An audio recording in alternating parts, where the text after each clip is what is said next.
Headlines प्रायोजक राजयोग paints, आनंद तुमचा, रंग आमचा.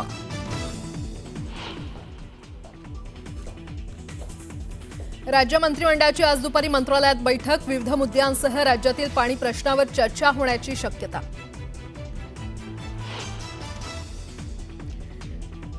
विदर्भात उन्हाचा पारा आणखी वाढणार. हवामान विभागाकडून 24 एप्रिलपर्यंत सलग 3 दिवस उष्णतेच्या लाटेचा इशारा. चंद्रपूर ठरलं देशातलं सर्वात उष्ण शहर.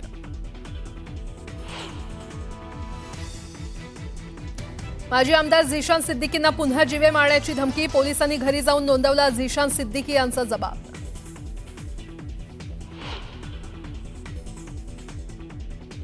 दाभोलकर हत्या प्रकरणी तत्कालीन मुख्यमंत्री पृथ्वीराज चव्हाणांनी गुन्ह्याचा तपास फिरवला.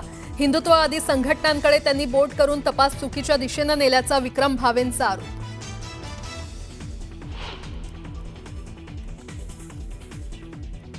कृष्णा आंधळेबाबत माझ्याकडे पुरावे आहेत. रत्नागिरीतील महिला पोहोचली थेट संतोष देशमुखांच्या घरी.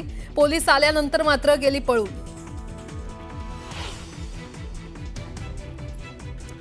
बीडच्या गेवराईतल्या वाहे गावात क्षुल्लक कारणावरून 8 जणांवर कोयता आणि रॉडनं हल्ला. अद्यापही तक्रार दाखल नाही. जखमींवर जिल्हा रुग्णालयात उपचार सुरू.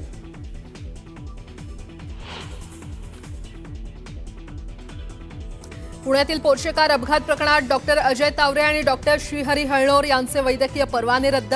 महाराष्ट्र मेडिकल काउन्सिलची कारवाई. आरोपीच्या रक्ताचे नमुने बदलण्याचा आरोप.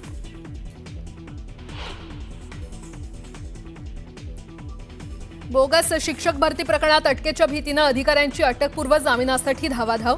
2 शिक्षण अधिकाऱ्यांसह 3 वरिष्ठ पदावरील कर्मचाऱ्यांनी घेतला जामीन.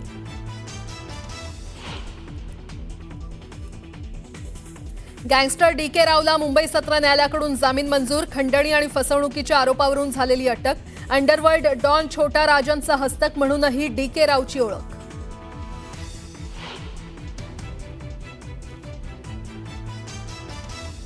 मानखुर्दमध्ये एका घरात सिलेंडरचा स्फोटात 15 वर्षीय मुलीचा मृत्यू.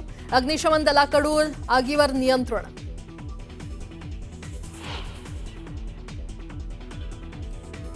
आणि हार्बर मार्गावरही आता गारेगार प्रवास. चेन्नईच्या फॅक्टरीतून मुंबईत दाखल झाली एसी लोकल. लवकरच सेवेत येणार असल्याची माहिती.